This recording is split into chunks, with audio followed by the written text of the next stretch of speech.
Comics of the New Europe addresses a gap in current comics scholarship. When you think about a survey of world comics or global comics, this is generally reduced to three areas: Franco-Belgian comics, Anglophone comics, and manga. Even a category like European comics tends to be conflated with Franco-Belgian comics and Anglophone comics. Unfortunately, this leaves out dozens of other European countries that are deserving of attention and have thriving comics cultures. In this book, we're interested in countries that have traditionally been left out of surveys of global comics, and particularly countries that have entered the European Union since the year 2000 or share a common history of surviving World War II and communist governments.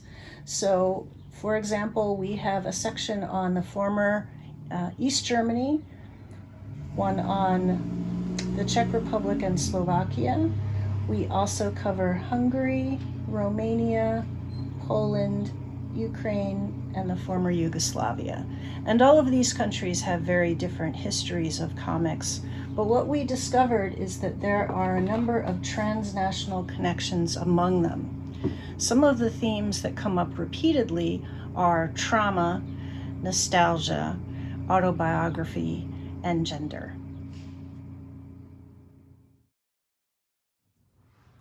In the first chapter in this section, Czech scholar Pavel Kořínek examines the nostalgia in the Czech Republic post-89.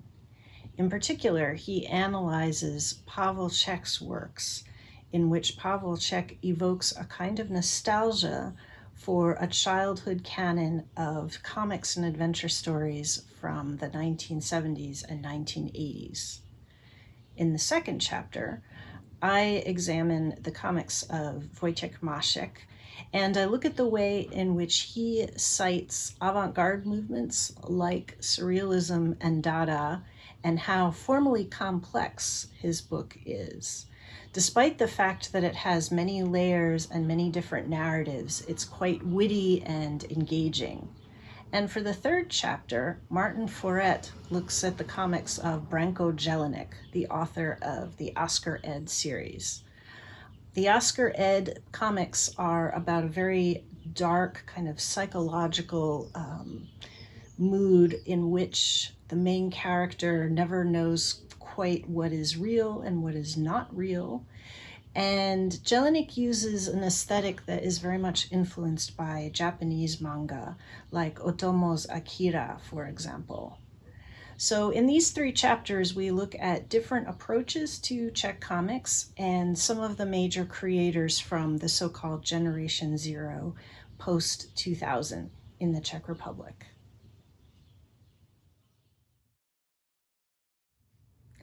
I discovered Vojtěch Mašek's works over 10 years ago when I picked up the Monster Cabaret trilogy in the Gregor Samsa bookstore in Lucerna's Arcade in Prague.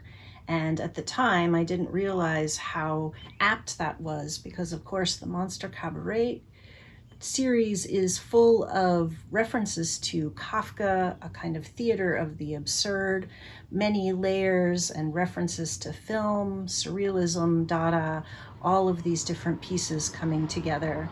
The main plot line concerns a mad scientist who wants to take people's noses and pull them into these kind of grotesque trunks.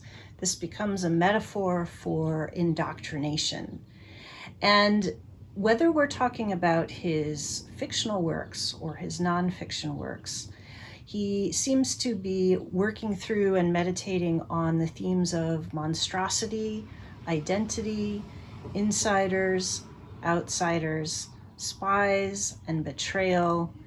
And I find his work shockingly relevant even today, even when his stories are set in the past. And I think he's an author that is worth looking out for and deserves a greater audience.